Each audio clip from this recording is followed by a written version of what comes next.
Kenapa Muhammadiyah bukan Ahmadiyah?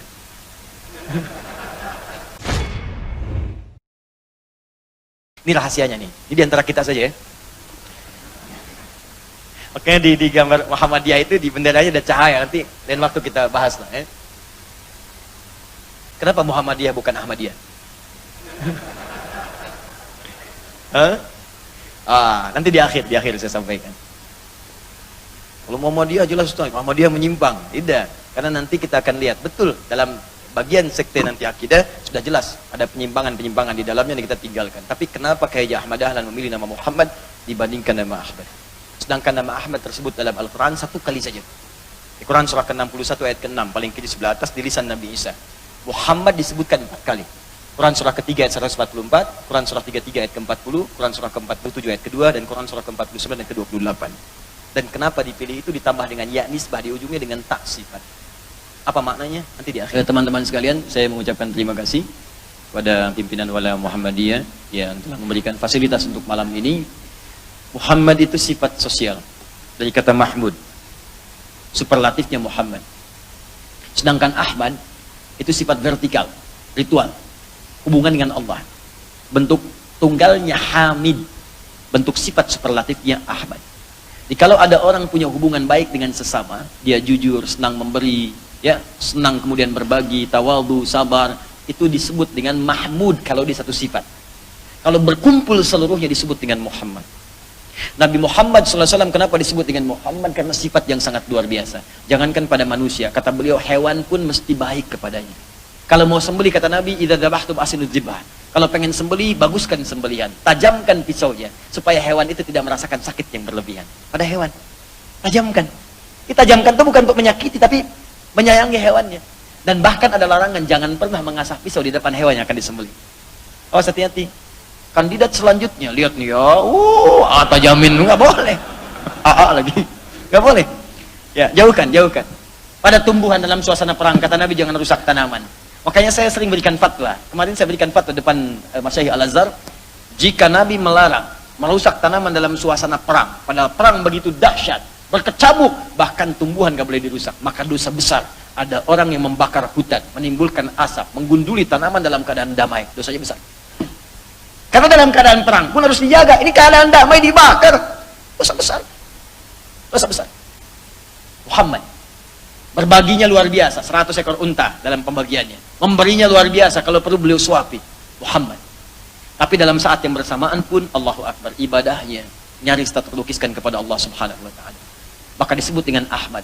Tahajudnya di Al-Bukhari nomor hadis 2008 sampai 2010, itu rakaat pertamanya kata Sayyidah Aisyah, la tas'al an husnihinna wa tulihinna. Jangan ditanya bagus dan panjang bacaannya. Hudzaifah penasaran, ikut di belakang Nabi. Ternyata rakaat pertama 100 ayat Al-Baqarah.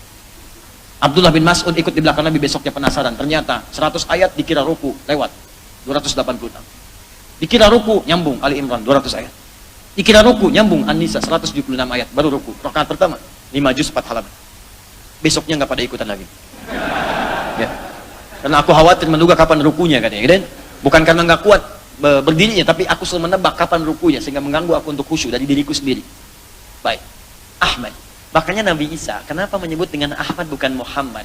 Karena Nabi Muhammad itu sudah masyhur dengan sifatnya. Dan ternyata di zaman Nabi Isa ada ramalan bahwa Nabi terakhir itu punya sifat yang sosial yang tinggi, kasih yang tinggi. Nabi Isa itu mirip dengan Nabi Muhammad di sifat kasihnya. Makanya ajarannya ajaran kasih, ajaran sosial. Lewat dengan muridnya 12 itu. Kemudian di pinggir kali ada bangkai binatang, anjing yang sudah busuk. Muridnya berkata dengan menutup hidungnya, guru bau sekali bangkai ini. Kata Nabi Isa alaihissalam, Yesus Al-Masih, kata Nabi Isa, duhai, putih bersih giginya. Kata muridnya, kenapa guru? Itu kan bau bangkainya. Kata Nabi Isa, putih bersih giginya. Sungguh, apa yang ada di pikiran itulah yang akan dikeluarkan di lisan. Apa yang dipikirkan itu yang keluar. Jadi kalau pikirannya buruk, yang keluar ya buruk. Kalau pikiran baik, yang keluar ya baik. Dari sini muncul kata-kata mutiara, teko hanya mengeluarkan isi tekonya. Kalau ada kopi, keluar kopi. Kalau ada susu, keluar susu. Maka setiap orang yang baik, mesti ada ajaran nilai-nilai kebaikan di dalamnya. Nabi Isa punya sifat yang serupa dengan Nabi Muhammad. Diduga beliau Nabi terakhir, kata Nabi Isa, bukan saya. Kata beliau, wa mubasysyira bi rasulin ya'ti min ba'di ismuhu Ahmad. Rasul terakhir akan datang sifat yang lebih hebat dibandingkan dengan nabi-nabi sebelumnya termasuk saya. Lebih hebat dibanding saya. Karena walaupun nabi ini punya sifat sosial yang tinggi, sayang yang tinggi, tapi ibadahnya nggak bisa disaingi oleh nabi-nabi yang lainnya. Dijamin surga, dijaga dari kesalahan, masih sanggup kemudian tahajud malamnya sampai bengkak kakinya. Jaminan surga sudah ada. Satu-satunya nabi sebelum wafat surganya sudah dijamin dengan turunnya surah Al-Kautsar. Inna a'tainakal Muhammad, sungguh kami telah jaminkan surga, limpahan yang banyak untukmu. Nabinya belum wafat, kalimat surganya sudah turun. Tapi tidak menghentikan ibadahnya sampai bangun, sholat, rakaat pertama, bengkak kakinya. Ada umatnya, surga belum jelas, hisab menegangkan. Amalan kemudian juga berantakan. Cita-citanya surga Firdaus yang paling tinggi. Bangun malam, bengkak matanya.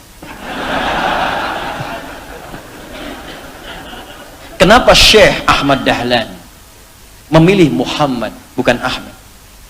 Karena dalam pandangan beliau Ahmad itu sudah jelas aturannya. Sholat pasti sholat, hubungan dengan Allah itu jelas. Tapi praktek aktualisasi dari hubungan dengan Allah secara garis horizontalnya itu yang belum maksimal dalam kehidupan kemanusiaan kita. Makanya beliau kemudian memasukkan ya nisbah di balik nama Muhammad itu. Muhammadi pakai sifat di ujung dengan tak sifat.